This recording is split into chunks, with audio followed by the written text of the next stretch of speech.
Good evening, everyone, and welcome to the Cutting Room in New York City. I'm Brad Talinsky with BackStory Events, and tonight's program is going to be live streamed on guitarworld.com. Upcoming BackStory conversations include an evening with John Anderson of Yes, the Zombies, who have just been inducted into the Rock and Roll Hall of Fame, and the new Allman Betts Band, which are the sons of legendary Allman Brothers band, Greg Allman and Dickie Betts. But here tonight, on our stage this evening, we have one of the great voices and songwriters of the rock era. And he's here tonight to talk about his new, very powerful record called Dreamers. And then play a little bit of the music afterwards, which will be great. Ladies and gentlemen, I'd like to bring out Mr. Jesse Colin Young.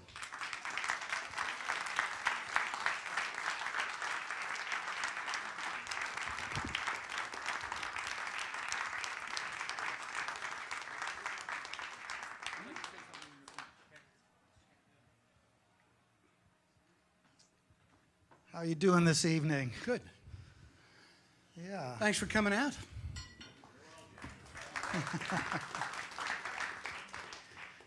So after several years of sort of laying back from the music business, you were inspired to get re-involved. I understand after seeing a concert with your son playing. Can you tell me a little bit about that? Yeah, Tristan was graduating from Berkeley, College of Music in Boston, and Connie and I, my wife, we went to see his senior recital, and he'd put together a band to play some fusion, and I hadn't been playing in years. And I went and listened to them, and the light that had gone off came back on, and I said, I want to play with some young people like this, because they're amazing, and they're strong, and they're so good. So T helped me to put a band together of his friends, and all of them from Berkeley, and we started rehearsing. And I think after we'd played 4 or 5 gigs, I realized that that we needed to record, that so much chemistry was happening on stage that I wanted it on a record. So we planned. Well, when you were watching the concert, when you were seeing him play, do you remember what it was in particular that moved you about it? Mm-mm. No, in the recitals at Berkeley, people come in between classes. You know, it's a pretty empty room, and your friends come, but then they got to go to class. And so I was about 20 feet in front, right about there, and I had that whole thing to myself. And the music was loud, but not too loud, and it just went into my body and spoke to me and said, "Wake up, Jess, you're not done yet." Well, what was your headspace before that? I mean, were you sort of at all cynical about the music business, or sort of uninspired? No, I had Lyme disease, and I was wrestling with that. Diagnosed in 2009.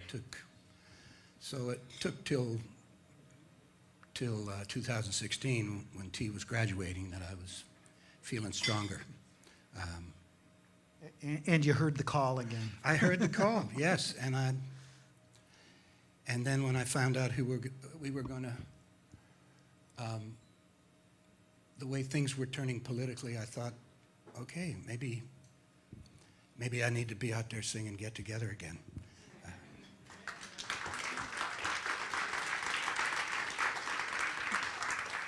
Well, as you all can see, this great album cover, the album is called Dreamers, and a lot of the songs seem to be pretty much ripped out of the headlines of CNN. So not only was your son inspired, but it seemed like the current political environment also inspired you to get creative and involved again. Well, it really started, Connie and I wrote a song together in the spring. Connie, My wife, your yeah. wife Connie, yeah. And someone, a fan who was a part of the movie that became Boston Strong said, got a hold of us on Facebook and said, you know, we have a song and it really stinks. So would you think about writing a song? And Connie and I said, yeah. Our son and all his friends were 3 blocks from the finish line of the marathon. And there was one, and once they shut the cell towers down, we couldn't reach him. All we'd heard on NPR was there's an explosion, and then, yeah, so there were some tense moments there, and next morning I woke up and there was a sheet of lyrics from Connie to go with my coffee, and 2 days later we had a song, and I thought, wow, this was so easy and so fast. Fun. I'd had a long dry spell before that, probably due to Lyme's, and not much writing. Mm-hmm. So we were always, I think I was already, when you start writing again, then you think, geez, I need a band. I need a studio. I will need these things. And so my mind, I guess, was rolling before I got there. Obviously, I read the New York Times. Doesn't seem like fake news to me, and I was born and raised here in New York, and maybe that's why. But yeah, there was a lot to be upset about. I didn't really want to see my country deconstructed, and a lot of that's in the record. Well, the title of the album is Dreamers, and there's a great song called They Are Dreamers. Could you tell me a little bit about what that song is about and what inspired it for you? Yes, it's about the 800,000 dreamers that we need to keep here in the country. Don't turn your back on the dreamers. Dreams made our country strong. And it's true. We are a country of immigrants. All my people, from the little squirt that was born on the Mayflower to the Scots and Irish from my mother's side that came in the middle of the 19th century, they were all dreamers. And building those dreams here is our strength. So I wanted to say that. I knew that lots of people wanted to say that. Don't turn your back on the dreamers. Those are our people.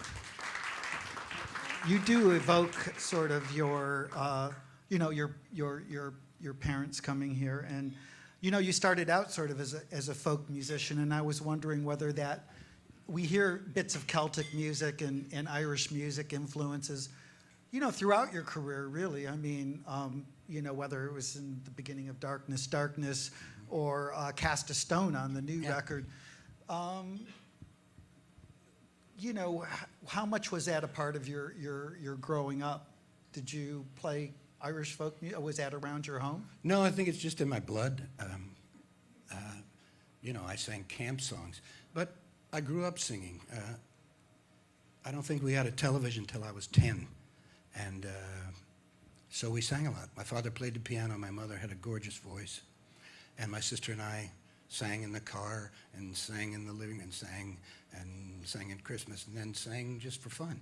So there was a lot of singing going on. What kind of songs were you singing? All kind of funny songs that they sang in camps, and of course, Harvard fight songs. At one point, my father was the first man in his family to go to college, and it happened to be Harvard.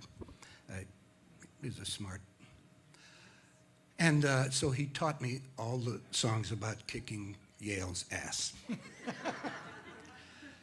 So I think I made my debut somewhere here in the city, maybe at the Harvard Club, when I was 8 years old. My father was having a reunion. Life begins at 50 for the class of 25. And they put me on a cocktail table, like a round one, and there was an accordion player there who knew all the, that's how I made his living.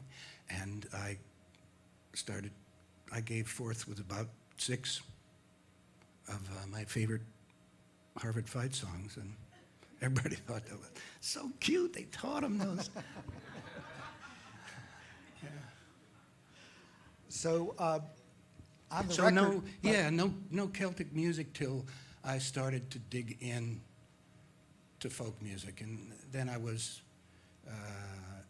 maybe a freshman in college when Folkways Records started to put out these compilations, some of them from the Library of Congress, some of them from I don't know where, and all of a sudden we were exposed to all this Appalachian music, but not pop music, Appalachian music recorded in the field, and also the blues, and those two beautiful strains that are, well, of course the Celtic music is brought by those from Scotland and Ireland and Wales, but some of the music, we grew it here, and I've loved all of it. well, getting back to your point, that's what makes our country great is this incredible melting pot, and we don't want that to stop, because it's delivered so much amazing music, hasn't it? Yeah. All of it. Now on the record there is pretty dark song called Shapeshifters. I think you're going to actually play it later on, and sort of the idea behind it is, I felt anyways, was that the most dangerous thing are people that twist the truth for us. Can you tell us a little bit about what inspired that song and how that came about?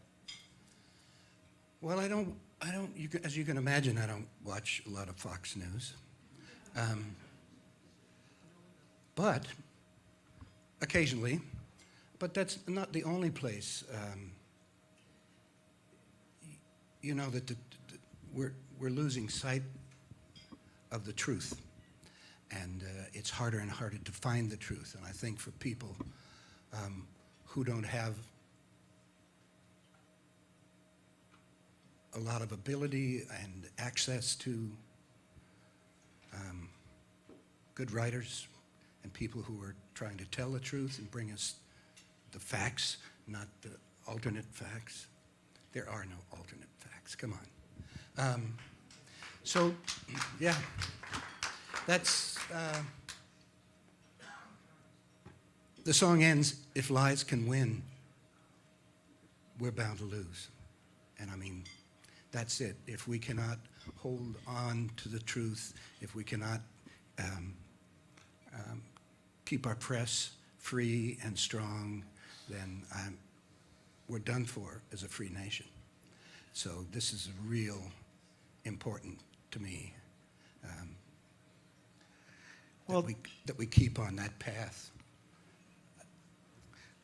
We, to some degree, your career almost started back on a political note with one of your most well-known songs, is "Get Together," which has been used for years and years and years now for peaceful protest, and to inspire people to sort of get out there and do the right thing, right, which is to love one another.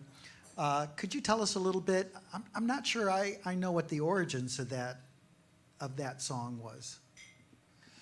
A writer named Dino Valenti was kind of he wrote "Get Together," and he was a kind of a cult star in the folk scene in Greenwich Village, probably when I was at NYU, because by the time I had quit school and spent a couple of years playing solo, Dino was gone. But he left Get Together in the village. I mean, Richie knew it, and I walked into an open mic at the Cafe A Go-Go when the Young Bloods were playing there as the opening act to whomever, and a fellow named Buzzy Lenhart Buzzy was on stage. David's from Cleveland, and Buzzy was from Cleveland, and he was singing Get Together, and I just ran backstage and asked him to write the lyrics out for me, because I said, I'm in love. That's beautiful. And I took it into rehearsal with the Youngbloods the next day. And I knew, it was like a door, when the clouds part and the angels come down. Get Together was an angel to me, and I knew that it would be part of my life, and an important part and almost like a guiding star for the rest of my life. Creating such an iconic song, has it been a blessing and a curse, or have you always felt that, positive things about that song? I've always loved it. My favorite part of the show is when we get together and the people sing. And so it's been a blessing from the beginning. I can't imagine it ever not being. And the amazing part is I was in a Greenwich Village show here that we did in the park this summer, was it? Yeah, and pretty young audience. There were all kinds of people playing, and they were not my fans. It was free. And they sang Get Together with more feeling and more, some of them are going like this, singing Get Together. And I thought that was a little far out. But, and then I realized that it was the 1-year anniversary of Charlottesville, and they were saying, no, yes, this is peace. And so that was quite an experience. I've sung it for a lot of people. There's a real hunger for that song and for what it means and for that. And the more ugliness is in our discourse, actually has, I think, made the hunger stronger, because I've never heard it sung quite like that in my life. And that was this summer. So the power of the song is, I've always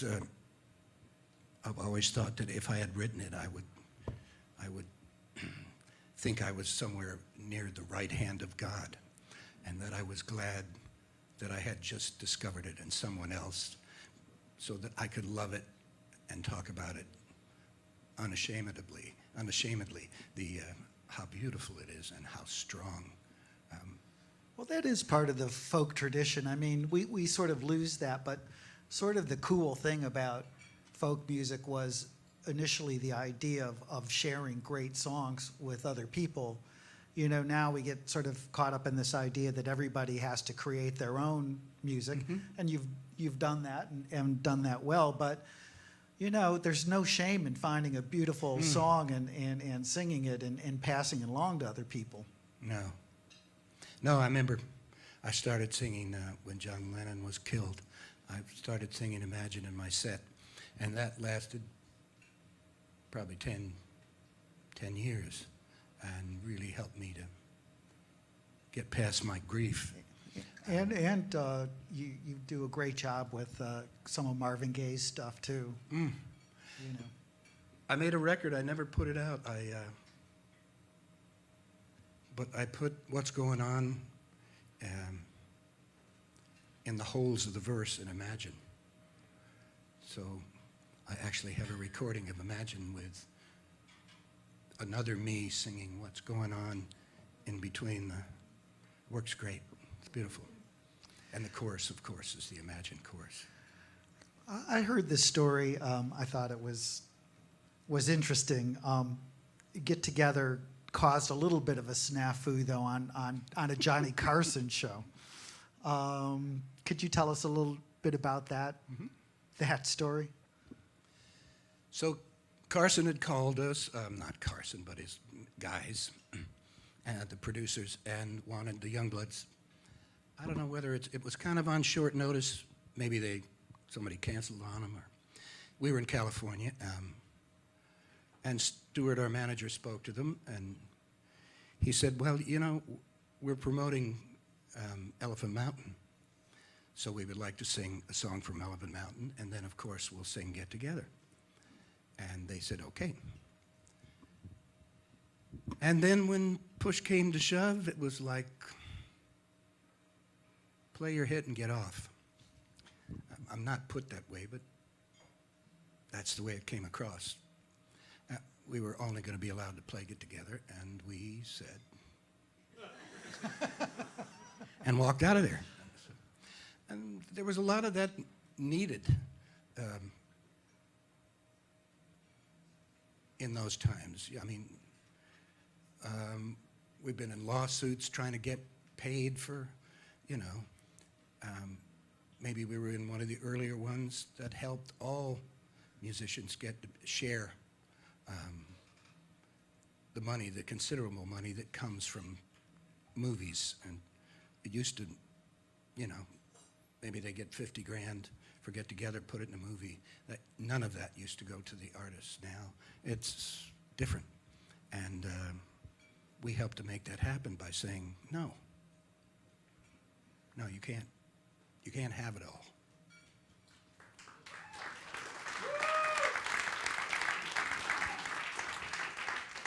In the 70s, you were also involved with the No Nuke Show, Musicians United for Safe Energy.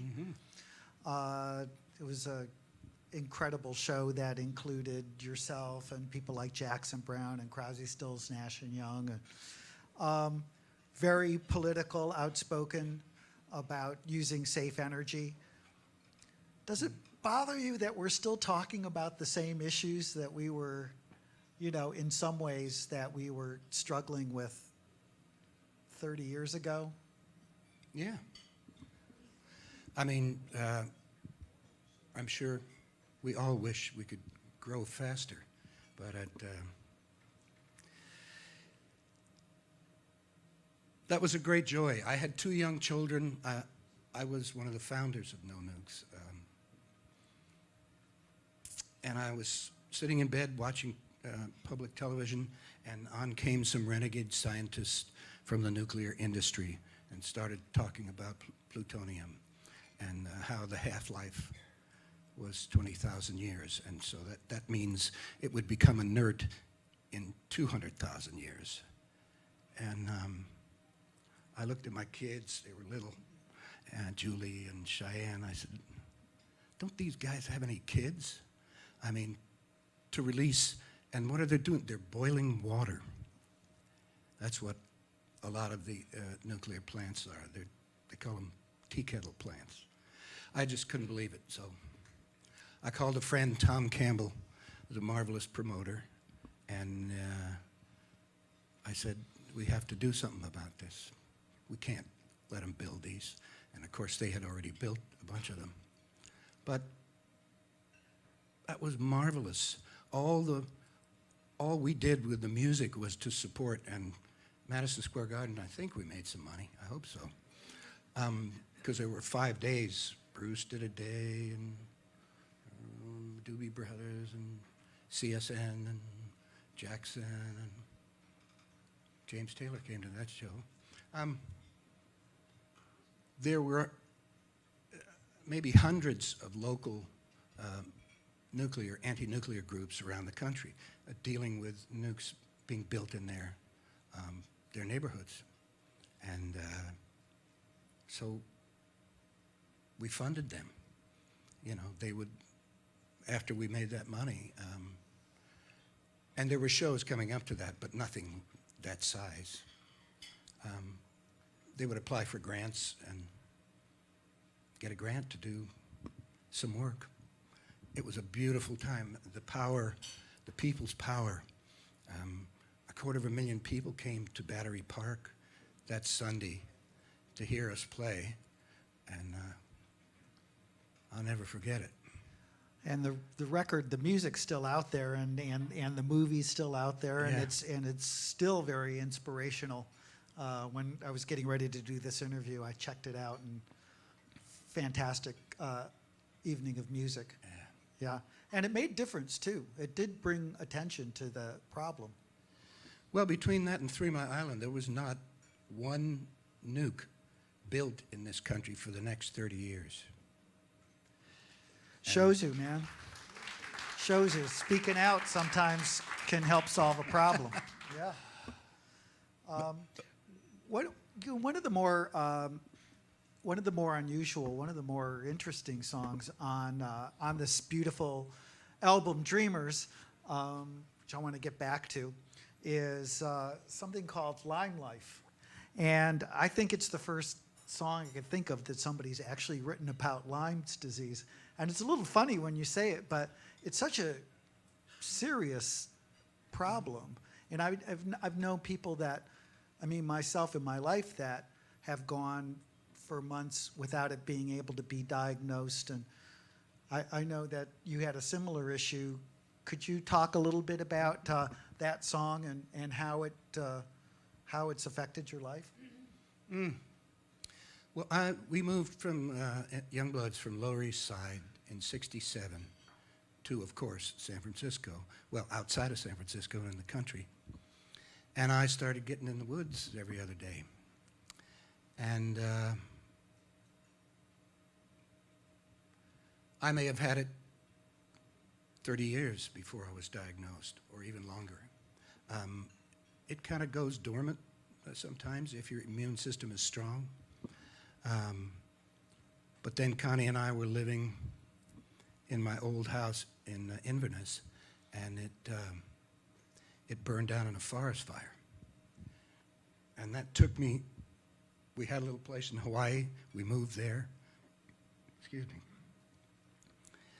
But that loss kind of crushed me. I mean, that's the place where I recorded Ridgetop and Songbird and all these albums. So when I was weak like that and down and mourning, Lyme disease popped up. Nobody knew what it was. That was still, well, nobody in Hawaii anyway would identify it or tested me for it, even though I had fairly common symptoms of increased anxiety, panic attacks, a lot of joint pain. It makes you crazy eventually. And so I started to get better, and I thought to myself, one time someone was bugging me for an interview, and I'm not really crazy about interviews. So, and I was saying no for a couple of years, and then I thought, why don't you talk about Lyme disease? I mean, I know there are hundreds of thousands of people undiagnosed in our country alone. I may have been undiagnosed for 35 years. But by that time, the Lyme has made a home in you, and so far, there is no cure. But antibiotics kind of can keep it at bay. So I wanted, as I started to get better, and then all these people started writing me on Facebook when I did the interview about Lyme disease and their experiences. And I wanted to leave a picture of what it's like, so that people, especially people who don't know much about it, would be struck by, wow, that's really tough. And maybe someday we'll spend some money on finding a cure. Be great. But so I wrote Lyme Life to just to It's been hard just to get Lyme disease now is kind of commonly known, and I meet a lot of people who say, geez, my cousin, gosh, my best friend. But at the time I wrote it, it was pretty quiet, and I wanted to just increase people's awareness of it, so that those people who were writing me that told me they checked into a mental institution, and I said, did you get tested for Lyme's? And they got tested and treated and checked out of the mental institution. And mental institutions are full of people with chronic Lyme. So I hope everybody's getting the sense. This record, Dreamers, it's a record with a mission. There's a lot of things on Jesse's mind here. I just want to take just a little bit step back to, I mean, you grew up in, and your career got started in the Greenwich Village area, and this is really one of the sort of most fertile, legendary places in the history of American music. Can you tell us like a little bit of what it was like to, in your early days, being a performer, playing in that environment? Yeah, it was horrible.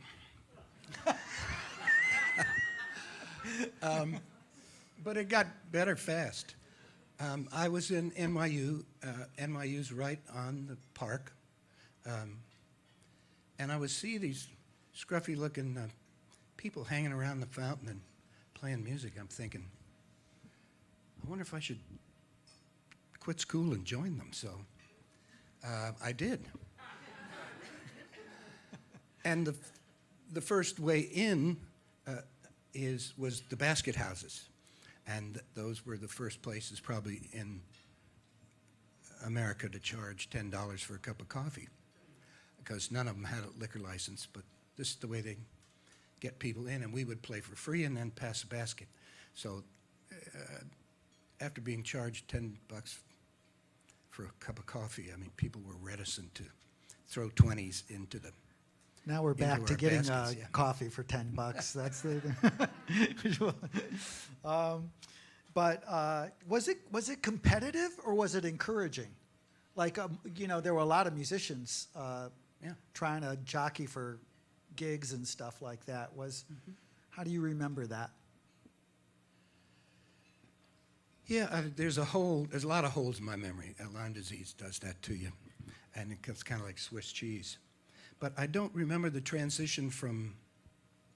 I know I was in a building where we had a rent strike for almost a year. I was paying no rent, so I could, if I made $5 in the village, you know, that's like 4 Sabre hot dogs. You know, you can live. So, and I don't remember the transition. I guess eventually I had to get a job, and through my sister had a CBS newsman for a husband, and he sent me to the fella named Walter Bishop, who did the music, you know, the canned music for the news.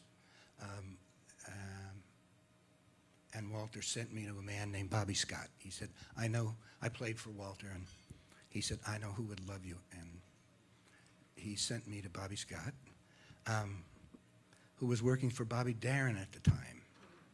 And Jim McGuinn was playing 12-string with Bobby Darin in the folk part of his act.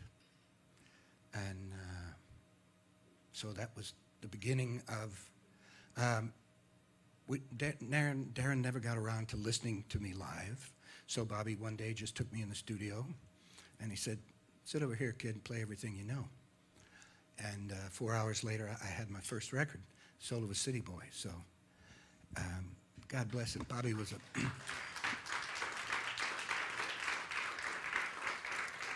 he was a wonderful mentor and a genius musician. And I miss him, but everybody needs a mentor like that. Somebody who appreciates who you are and what you do, no matter what it is, and opens the door for you. He just said to me, he was a jazz musician, really, and he said, if you have an album, you can work. You don't have an album, you can't work. So, I mean, he was probably thinking of New York, but, I mean, as soon as that album came out, I was able to play the Club 47, and that was the beginning in Cambridge, and that was the beginning. And I don't, I don't remember competitiveness. There was a lot of joy in sharing music, and getting to play and listen to guys like Richie Havens, who was been in the Village for so long, and such a marvelous. Anne McGuinn was there, doing Beatle impressions. This was before he, in love with. This is the beginning of all the folk singers saying, thanks to the Beatles, we got to have a band, and that gave us the Love and Spoonful, the Byrds, Buffalo Springfield, Youngbloods, and a bunch of others. It's a great time.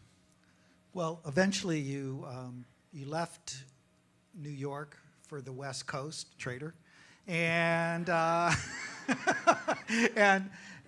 and made really some of the really most beautiful records, really romantic records in the 70s.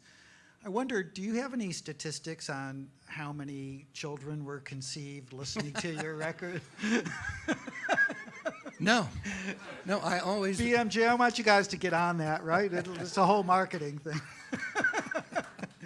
I was saying, no wonder Jesse cares about all the, all today's issues and the kids, and because he was probably directly responsible for having most of them being made there. I know that Joe Smith, who was the head of Warner's at that time, he loved Misty Roses. And he said it was an absolute romantic bullseye if he was dating a young lady. If he put on Misty Roses, it got romantic fast. So he gave me enough money to buy a $20,000 tape machine. He was a good man. That was a great label. So to move us back into the present, one sort of interesting thing that you're doing in addition to all this great music that you're making these days is you've got you grow coffee, and you make coffee. What is that? Has that taught you anything about the world or about life? Have you learned anything new while, getting back to the garden, so to speak? Yeah. Well, I'm from Queens, I mean, you know what trees look like in Queens. They're little skinny things with a big cage around them, and they only get about this big. And so my wife's a farmer. It was her crazy idea to plant coffee. We had macadamia nuts tree. We bought this farm when it was a wild place, and we closed on it the week before we were married in Hawaii. And so we spent our honeymoon there. It's always been and we ended up raising our children there when we got burned out of Point Reyes in '95 when the house burned down. So I learned to be a farmer. I don't know how good of a farmer I am, but it was an adventure for me, and still is. We still have the farm. We have a very small crop. We only have 4 acres, and we sell it just on the internet on my website. And last year we just kind of, I guess it was probably because we were touring, it just sold out. So, but even 4 acres, I don't know. I mean, it's given me great respect for farmers. 4 acres is probably 300 trees. It's a lot of work. And we're organic farmers, and that's even more work. But yeah, we want to do what's right. I saw it used to be that coffee was not a poison crop. It was just, they used a lot of Roundup to kill the weeds. And one day when we had just moved there and we'd planted some food, we watched the guys spraying Roundup on our crop. And the wind and the Roundup was coming over into the corn patch. And that's the day we became organic farmers. I mean, we just said, that's crazy. We don't want to eat that. So more work, but a lot of joy. And we grow some of the best coffee in the world. And Jesse's been kind enough to bring a bunch of coffee with him. And when you leave, there's a table out and back, and everybody should grab some. I mean, I smelled some. It smelled delicious. I haven't had any yet. It smelled good. I'm a big coffee drinker, so I'm into it. Oh, you love it. And so Jesse, now you've written all these fantastic songs, and you've got this new record, Dreamers, that's out there. What are your plans? Almost out there. Almost out there. Friday, yeah. Friday. Okay. Yes. I've heard it. It's great. So what are the future plans? Are you going to tour? Perhaps sometimes later in the spring, I think. We're going to take it easy and pick some special things, special shows to do, and spend some time promoting the record, because it's a beauty. And I mean, there's so much music. It's really hard to get your head above water and get heard. So I wrote this record because this is the way I contribute to my world. And I want it, but if nobody hears it, then I don't get to contribute. So I really, yeah, I'll spend some time trying to lift it up where it can be seen and listened to, and maybe it will help. I hope so, because we need a lot of help right now. So we're going to take a little break, and Jesse's going to come back and play some songs off the new record. This is going to be exciting. It's a real treat. So hang in there for a little bit, and we'll talk to you soon. We'll be right back.